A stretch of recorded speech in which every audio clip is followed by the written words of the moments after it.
de outros que têm a função, que fazem o trabalho semelhante, que têm os mesmos dons, porque na verdade é o Espírito Santo, aquele que faz a obra, aquele que é o dono da obra, é aquele que capacita, né? Então, não é pela falta de um ou outro que a igreja para, a igreja continua porque é um organismo vivo, graças a Deus por isso, né? Estou contente, né, ver alguns irmãos novos, né? O T. Carlos, que ali está, os dois irmãos ali, que desculpa, ainda não gravei o nome, mas vou gravar. Meu nome é Jonas, tá? Eu sou pastor, na misericórdia de Deus. Estava afastado 3 meses quase, devido ao acidente, que ocorreu comigo em 14 de dezembro, aqui no fundo da igreja, num telhado mais ou menos dessa altura. Estava ali fazendo uns reparos, quando a telha aqui, eu pisei, não aguentou, e eu desci abaixo, esfarelando, segundo o médico falou, todinho meu calcanhar. O calcanhar ficou esfarelado e ele disse mais de 30 pedaços. Um pedacinho de osso desse tamanho, esfarelado, mas é o pedaço de osso que dá apoio ao corpo. Então, é por isso que eu não consigo ainda apoiar o pé no chão. Graças a Deus não sinto dor em condições normais, a não ser que eu apoie com força. Ainda dói, por isso que eu preciso, por enquanto, das muletas, até que Deus faça a obra, né? Enquanto isso, vamos estar pregando aqui dessa forma mesmo, sentados, e esperando que Deus... Vamos pregar a moda da sinagoga antiga. Vocês sabiam que lá no Antigo, aliás, no Novo Testamento, nos dias do Senhor Jesus, a palavra era pregada sentada. O leitor da palavra, eles liam a palavra em pé e pregavam sentado. Vocês veem Jesus naquele texto, se eu não me engano, Mateus 4, depois da tentação do monte, onde ele desceu para a sinagoga, ali ele foi lhe dado o livro do profeta Isaías, o rolo do profeta Isaías, né? Ele leu o texto de Isaías 53, depois assentou-se, né, para pregar. Isso era o costume. Então nós vamos voltar ao costume do Novo Testamento, lá dos tempos anteriores, para nós, por causa dessa necessidade. Mas estava vendo, hoje, pela primeira vez, depois de quase 3 meses, eu fui ali ao local do acidente. Gente, dá até arrepio quando eu entro ali embaixo entrei embaixo daquele telhado. Eu vi o buraco, ainda está o buraco que eu caí. Eu fiquei assim arrepiado, me voltou o filme todinho na mente, eu fiquei olhando, lembrando da queda, a sensação. E uma coisa que eu reparei, irmãos, por um milagre, eu não morri ali, estava bem próximo. Porque se os irmãos repararem, depois quem quiser dar uma olhada, o buraco que eu caí está bem do lado do ar-condicionado. O ar-condicionado fica para fora. E o suporte do ar-condicionado, ele tem 2 pontas de ferro. Eu ainda me arranhei, devo ter me arranhado. Aqui na minha perna ficou um J, uma escoriação, um corte em forma de J. Eu creio que foi ou na beira da telha, ou no ferro do ar-condicionado, que eu devo ter cortado a perna. E por um triz, eu não bati a cabeça bem na ponta do ferro do ar-condicionado. Ali era uma queda para a morte, hoje que eu reparei. Então, o seu Francisco estava comigo, ele disse, pastor, e no lugar que o senhor ainda tinha uns andaimes de ferro, bem em pé. O senhor caiu entre os andaimes e entre o ar-condicionado. Um buraco certinho, assim, que eu passei reto, ó, e bati o calcanhar com tudo. Então ali era com certeza, eu não sei como eu não bati a cabeça. Foi um milagre de Deus, né? Então, Deus não quis me levar naquela hora. Não quis me levar no hospital quando eu pedi a morte, que eu não aguentava mais de dores no pé. Por várias vezes, eu contei aqui o testemunho domingo. Uma certa madrugada, depois de ter orado assim, eu acordei e pensei que eu estava no inferno. Graças a Deus que eu não tinha morrido e que estava no inferno. E aqui estamos nós para continuar a obra de Deus. Até quando Deus quiser que nós estejamos aqui na terra, né? Não sabemos o propósito, o plano que Ele ainda tem. Mas nesses 3 meses, podemos dizer que Deus produziu mais algumas coisinhas boas em nossa vida e através de nossa vida. Eu posso dizer que as melhores coisas que Deus tem feito nesses 3 meses são na minha vida. Ele tem aprimorado o meu caráter, tem me aperfeiçoado na fé, tem trabalhado na minha vida. E através da minha vida também. O livro que eu escrevi durante esses 3 meses está para sair, até o mês que vem já vai estar aí na mão de vocês. Um livro de mensagens ungidíssimas, muito abençoadas, creio que vai ser bênção para muita gente. O curso teológico, os irmãos já estão fazendo. Está fazendo, Jason? Felipe, está fazendo também? Tá? Quero ver os irmãos aí afiadíssimos aí nesse curso. Quem quiser fazer, pode fazer. O curso online, através de e-mail, tá? Não precisa frequentar a escola, não. E outras coisas mais. Deus tem trabalhado muito na minha vida e através da minha vida nesses 3 meses. Eu posso dizer que tem sido os 3 meses mais produtivos da minha vida nos últimos anos. Esses 3 meses deitado, literalmente deitado. Passei quase 3 meses deitado com o pé para cima. Ô vidão, hein? Coisa boa? Boa nada, gente. Quem estava acostumado a andar 7 km por dia, eu andava 7 km por dia. 3,5 para ir para a faculdade, 3,5 para voltar. Esses dias, indo lá resolver os negócios de carro, eu passei, fiz toda aquela trajetória e assim pensar que, olha, eu andava tudo isso a pé. Será que um dia eu vou voltar a andar essa caminhada a pé novamente? Quem descia e subia essas escadas aí 10 vezes por dia, fazendo coisa aqui e ali, mexendo sem parar.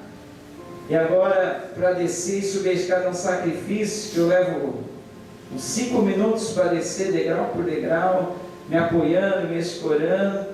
Gente, não é fácil. Mas a palavra do Senhor diz que em tudo nós devemos dar graça, porque esta é a vontade de Deus. Eu não sei porquê, mas eu posso dizer, esta é a vontade de Deus nesse momento? Creio que é. Se Ele quisesse já ter feito o milagre na minha vida, já teria acontecido, mas ainda não aconteceu. Era da vontade de Deus que eu estivesse assim? Não sei. Não sei se era o propósito de Deus. Porque nem tudo a gente pode atribuir a Deus. Muitas coisas acontecem por falha nossa. E ali nesse acidente, eu digo que foi 100% falha minha, 100% falta de cuidado, falta de vigilância, falta de prudência. Não foi? Eu não posso agora, porque eu caí, me machuquei, fiquei com o pé assim, impossibilitado de andar assim, eu não posso culpar Deus. Ô Deus, por que tu fez isso comigo? Não foi Deus. Não posso culpar as circunstâncias. Não posso culpar a telha. Mas telha, por que você quebrou? Não posso culpar os anjos, por que vocês não me guardaram? Não posso. Sabe por quê? O ser humano tem sempre essa atitude, culpar os outros. O marido culpa a esposa culpa o marido, o filho culpa o pai culpa o filho, aquele que erra culpa o colega, culpa a tal pessoa, a culpa foi de fulano, a culpa foi de cicrano, e nunca atribui a culpa a si mesmo. Mas nisso tudo que aconteceu, eu atribuo 100% de culpa a mim. Poxa, eu com 52 anos, podia imaginar que uma telha de brasilite, uma telha tipo brasilite, feita com material muito frágil, ainda rachada, emendada, como é que poderia sustentar um peso de mais de 80 quilos? Sentado ali em cima. Diga, irmãos, não é 100% de culpa minha? 100%, ninguém mais, nenhuma circunstância. Então, Deus permite certas coisas para ensinar. Agora, filho, a partir de hoje, toma cuidado, onde você pisa, onde você anda, do jeito que anda, do jeito que pisa. Nossa, agora é um cuidado total. Eu ando pisando, vendo se o chão não está liso, vendo se não tem nada que eu possa escorregar, nada que eu possa cair. Quando que eu fazia? Jamais. Andava de qualquer jeito, correndo, pulando, saltando, brincando. A gente não tem mais idade para isso. Então Deus fala, olha, naquilo que cabe a mim, Deus, eu guardo. Mas no que cabe ao homem, não, eu deixo para o homem, para a pessoa tomar o cuidado, os devidos cuidados. O tomar o cuidado de estar ali, naquelas condições, devia ser meu. Não tomei, então, pessoal, agora arque com as consequências, né? Aguenta aí. Mas eu creio que depois de aprendida a lição, creio que Deus vai fazer esse milagre. Eu creio. Eu sonho com isso, já sonhei umas 5 vezes, andando. Eu sonho que estou com a mulher, de repente eu largo e saio andando. De repente eu esqueço, ó. Nos meus sonhos sempre assim, eu estou andando, né? Sempre, e levanto e esqueço que eu tenho que dar uma mulher e saio andando. Aí quando eu acordo de manhã, eu falo, será que aconteceu? Será que é verdade? Será? Aí eu vou pisar no chão, não sinto firmeza no pé, sinto ainda metade do meu pé adormecido, amortecido, como se tivesse tomado uma anestesia, a perna bambeia, não dá firmeza, dói. Falo, meu Deus, até quando, né? E já estou fazendo fisioterapia, hoje foi a 2ª sessão, são 10 ao todo, 4 lá, e mais 6 em casa, eu mesmo estou fazendo em casa, nos dias que não tem. E os irmãos orem para que isso melhore, né?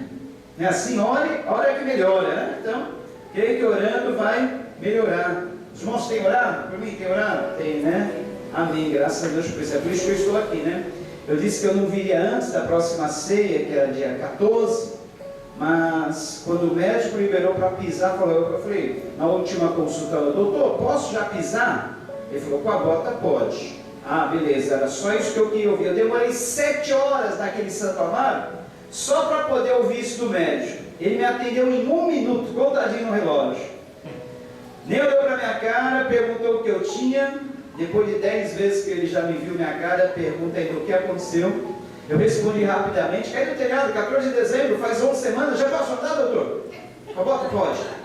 Estou liberando para fisioterapia? Tá, tchau. Só isso. Uma olhada rápida da chapa, nem olhou para minha cara, escreveu lá o papel e tá bom. Mas valeu a pena.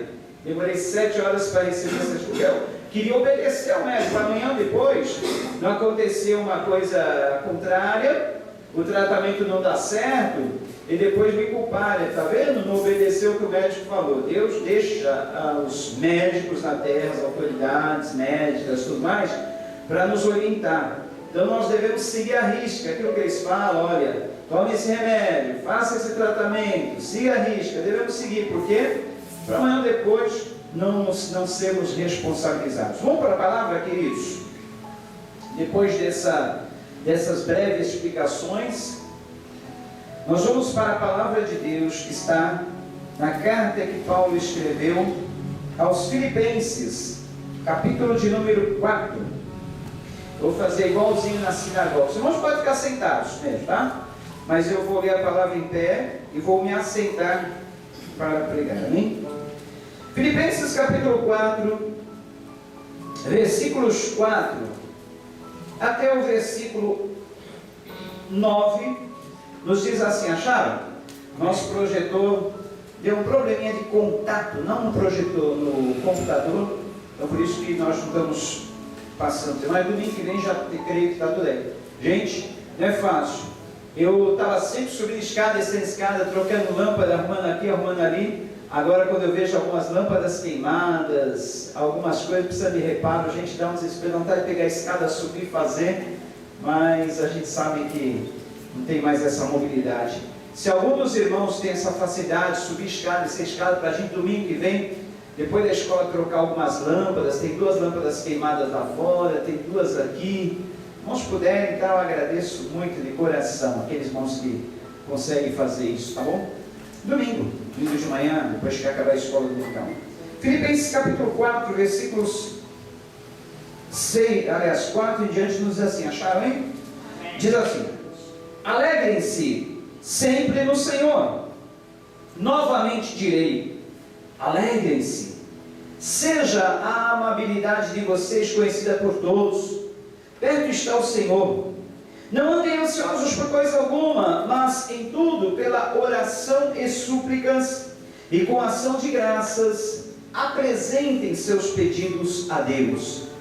E a paz de Deus, que excede todo entendimento, guardará o coração e a mente de vocês em Cristo Jesus. Finalmente, irmãos, tudo que for verdadeiro, tudo que for nobre, tudo que for amável, tudo que for de boa fama, e se houver algo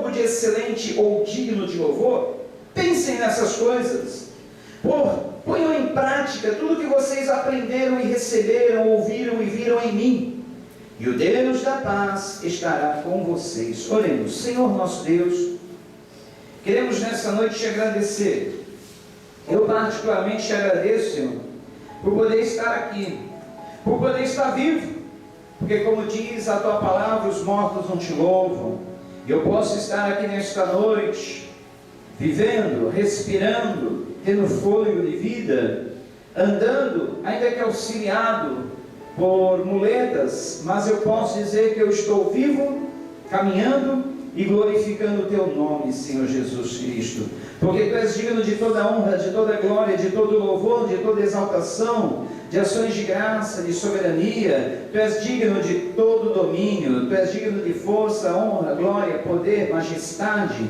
Tu és o Rei dos reis, o Senhor dos senhores, aquele que nos deste a vida, aquele que nos faz viver, aquele que nos faz andar. Em ti nós nos movemos, em ti nós existimos, em ti nós somos, ó Pai. Fora de ti não somos, fora de ti não nos movemos, fora de ti não existimos, fora de ti não temos nada que nos capacite a viver. Portanto, nesta noite, Senhor, por aqui estarmos te damos graças, por aqui estarmos celebramos o teu nome, por aqui estarmos te damos nosso louvor. E queremos, Senhor, saber a tua vontade, queremos aprender de ti, queremos fazer a tua vontade para seguirmos no teu caminho, Senhor. Ilumina-nos com a tua palavra, que é lâmpada para os nossos pés, luz para os nossos caminhos, e é ela quem nos guia, quem nos dá a tua direção. Amém. Queridos, esse texto que nós acabamos de ler é parte de uma das 14 cartas que o apóstolo Paulo escreveu no Novo Testamento. O apóstolo Paulo foi o apóstolo que mais cartas escreveu em todo o Novo Testamento. 14. Um homem que fez 3 viagens missionárias. Um homem que, para quem não sabe, ele passou boa parte da vida dele preso. Não por ele ser bandido, não por ele ser nada, nem um criminoso. Ele passou boa parte da vida dele na cadeia, porque naqueles dias que Paulo vivia, era proibido pregar o Evangelho. O apóstolo Paulo pregava, desobedecendo às autoridades, mas obedecendo sobretudo à autoridade maior que é Deus, pregando o Evangelho por onde ele ia, e nada calava Paulo, porque ele dizia: em tudo eu me sinto alegre, eu me sinto satisfeito, e nada me completa mais, nada me realiza mais do que completar a carreira que recebi do Senhor Jesus Cristo, de pregar o seu Evangelho, de anunciar a sua palavra. Portanto, para aqueles que não sabem, a carta que Paulo escreveu aos Filipenses, ela leva esse nome, Carta de Paulo aos Filipenses, porque foi escrita para uma igreja, para um povo que estava numa cidade da Itália chamada Filipos. Filipos era uma cidade da Itália, e nessa cidade Paulo havia fundado uma igreja. Como Paulo fazia nas viagens missionárias, ele fundava uma igreja aqui, passava uns dias com os irmãos, percebia alguém que tinha aquele dom de tocar a obra em diante, de estar à frente da obra, empossava aquela pessoa como presbítero, partia para outro lugar lá, fundava outro trabalho, deixava outra pessoa tomando conta, e aí ele ia indo de lugar em lugar. Depois de um tempo ele voltava àquela igreja para visitar, e durante esse tempo ele escrevia cartas, ele tinha contato com os irmãos através de cartas. Se fosse hoje, Paulo se comunicaria com essas igrejas através do Facebook, através do WhatsApp, através de e-mails, mas naquele tempo não tinha. O único meio eram realmente as cartas, que demoravam algum tempo para chegar. E quando chegava, Paulo escrevia, perguntava como é que estavam os irmãos, recebia a resposta, dava alguma exortação, alguma direção, alguma orientação, algum conselho em amor. E essa carta que Paulo escreve à igreja de Filipos, Paulo escreve essa carta de dentro da prisão. Uma carta que Paulo fala constantemente de alegria, uma carta que Paulo fala de esperança, uma carta que Paulo fala de regozijo, escrita dentro de uma prisão. Como é que pode isso?